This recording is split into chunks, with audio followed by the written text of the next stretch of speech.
Hello again, everybody. Welcome to economics course. I realize half of you are in two courses with me, so you're watching two videos. But so depending on which one you're watching first, but watch this one too. But I'll keep them short. I'm trying to keep them down to 3 or 4 minutes here.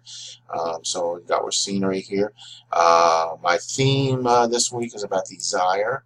Um, you know, achievements, desire to get your degree, pursue your education, improve your life and quality of life. So, and that's an achievement when you get there. So, I bring up the point of desire. We all have these desires for different things, and you got to stay focused on that. Don't let things get in the way. I mean, things happen, but to measure who we are is what we do with what we have. Again, you've heard me say opportunity. You all have this opportunity that a lot of people don't get. And you have things along the way. Um, there might be obstacles, things that cause you to fall behind, or whatever the case is. But just don't, you know, get back up when you get knocked down. I use these Vince Lombardi things. Some of you, in the other video, you might have heard me say, back when football was football.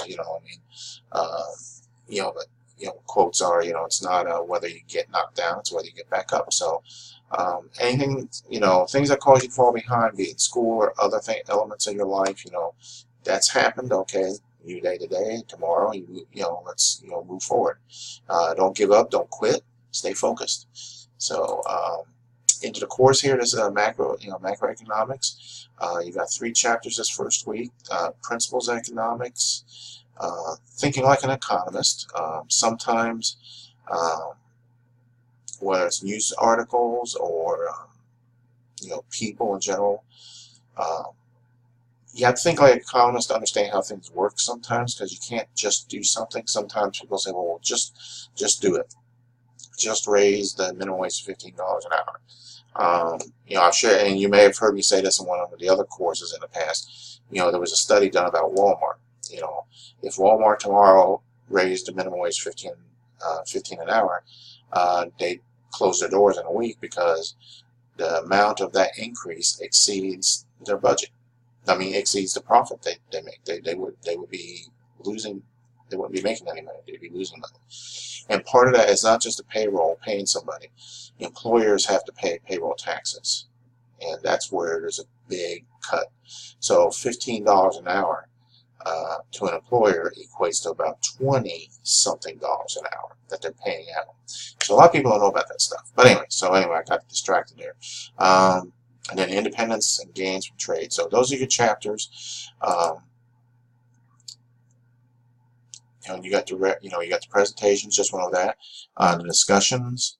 Let me go in here. Okay, so for policymaker here, so about airport. So again, and we're talking about economic things there. Just what do you think's going on there, or how to approach it. The week with the homeworks. Okay, chapters in the back of the book.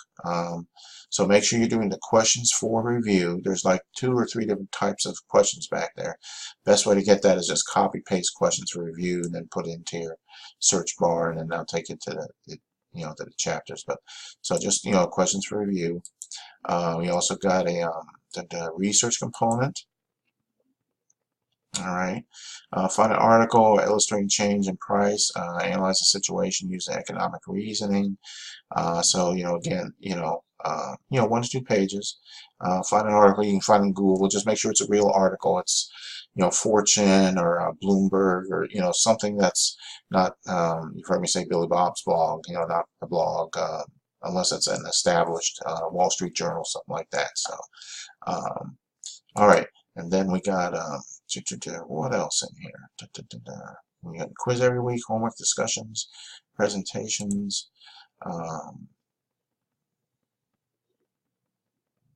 There was something in here, and I forget what it was now, but I was going to share something with you about homework or the economy. Maybe it was just okay, it might have been on the PowerPoints, but thinking like an economist. Because one of the things, and I'm going to use a recent event here, just and I'm not taking sides on the political thing on President Trump. We've seen lots and lots of negative things with the impact he may or may not be having on, government affairs and everything. And so one of the things I tried to look at is I try to step back and look at things neutral to see, because in the news you got the fake, what they call the fake news, or is everything true in the news, or how the news can be spun. Last week, the unemployment, the unemployment rates came out, and one of the headlines was this was the lowest new jobs created in like years. And so that's that was presented as a negative because, hey, there wasn't any new jobs. There was the lowest amount of new jobs we've had created in years. The flip side of that is we last week went down to the lowest unemployment rate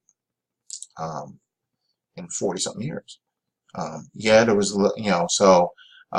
there's less jobs, but the employment is lower.